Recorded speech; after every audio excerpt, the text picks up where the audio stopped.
आज हम जिस टॉपिक के बारे में पढ़ने लगे हैं उस टॉपिक का नाम है फटीग टेस्ट। जो किताब है उसका कोड है 362 और इस किताब बुक का नाम है फटीग टेस्ट। सबसे पहले देखें फटीग टेस्ट क्या चीज़ होती है। फटीग टेस्ट से बात है, फटीग से बात है अप्लाई ए साइक्लिक लोड, कि किसी भी घूमती हुई चीज़ के ऊपर लोड डाला जाए और उसको फिर चेक किया जाए वो घूमती हुई चीज़ सिलेंड्रिकल जो चीज़ है रोटेट में हो, बस मोशन हालत में हो, उसको देखा जाए कि वो कितना ज़्यादा लोड बर्दाश्त कर सकती है या कितना टाइम पर उसके ऊपर क्रैक्स वगैरह आ सकते हैं। ये चीज़ को देखने को, ये चीज़ जो चेक करना है, इसको कहते हैं फटीग। और जिस मशीन के ज़रिए चेक की जाती है वो है फटीग टेस्ट मशीन। कि फटीग टेस्ट से मुराद वो चीज़ है कि हमारे पास अगर कोई घूमती हुई चीज़ हो, घूमती हुई कोई वर्क पीस हो, स्पेसिमन हो, नमूना हो, तो उस नमूने के ऊपर लोड डाला जाए और जितना नमूना लोड बर्दाश्त करेगा या नमूने की लोड बर्दाश्त करने की, स्पेसिमन बर्दाश्त करने की एक लिमिट होगी, उसके बाद जो वर्क पीस है वो क्या हो जाएगा,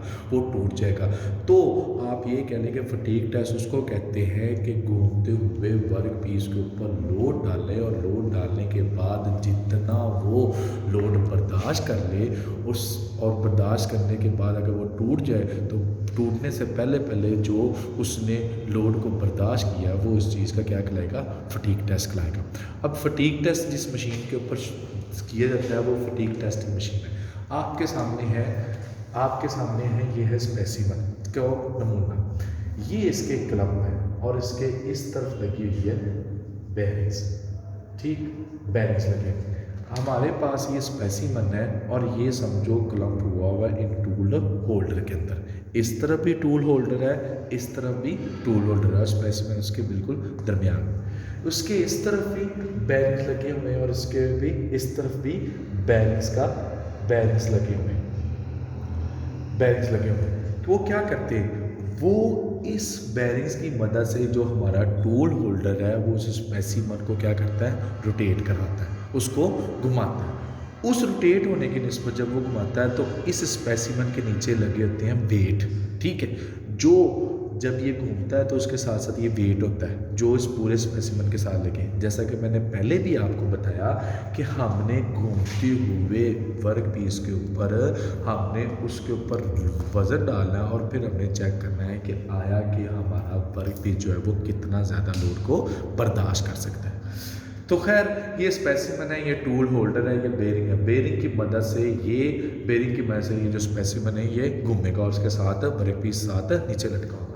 इसके इस तरफ जो है वो एक मोटर मशीन है। मोटर क्या करती है, इन बेरिंग मशीन को क्या करती है, इस बेरिंग को घुमाती है और बेरिंग की वजह से टूल और घूमता है, टूल होल्डर के साथ वर्क पीस क्लम। अब देखें इसके साथ उसके दाएं तरफ एक रेवोल्यूशन काउंटर है। रेवोल्यूशन काउंटर क्या होता है कि होल्डर जो है बेरिंग के जितने चक्कर होते हैं वो उसके ऊपर नोट हो जाते हैं।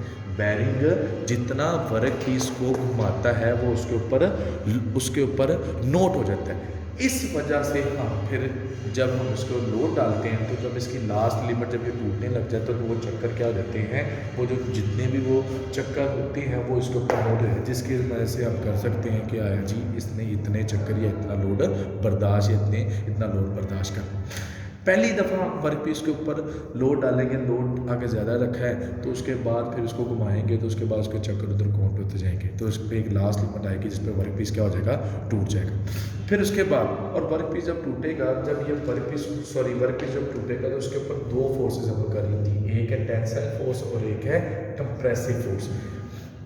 फिर उसके बाद दूसरी दफ़ा लोड डालेंगे तो दूसरा लोड पहले की निस्बत थोड़ा सा कम डालेंगे जिसकी वजह से फिर ये वर्क पीस घूमेगा और उसके जो चक्कर हैं वो रेवोल्यूशन काउंटर के ऊपर रीडिंग के तौर पर शो होते जाएंगे जिससे वर्क पीस एक खास लिमिट के बाद टूट जाए। फिर तीसरी दफ़ा फिर हम इसके ऊपर लोड थोड़ा कम डालेंगे जिसकी वजह से वो लास्ट लिमिट करते हुए उसके रेवोल्यूशन उसके चक्कर इधर काउंट होते जाएंगे, रीडिंग इधर आती जाएगी और उसके बाद मसलन मैं आपको ये बताना चाह रहा हूँ कि ये जो रेवोल्यूशन काउंटर है ये वर्क पीस जितनी दफ़ा घूमा है उसके जितने दफ़ा मतलब जितने चक्कर उसने कंप्लीट किए हैं उसकी जो चक्कर्स की तादाद है वो यहाँ शो होगी कि एक चक्कर जो एक वर्क पीस जो है वो सपोज करें अगर 10 केजी उसके साथ वज़न लगाया है तो वो कितना ज़्यादा कि कितने चक्कर लगा सकता है अपने इस वज़न के सामने।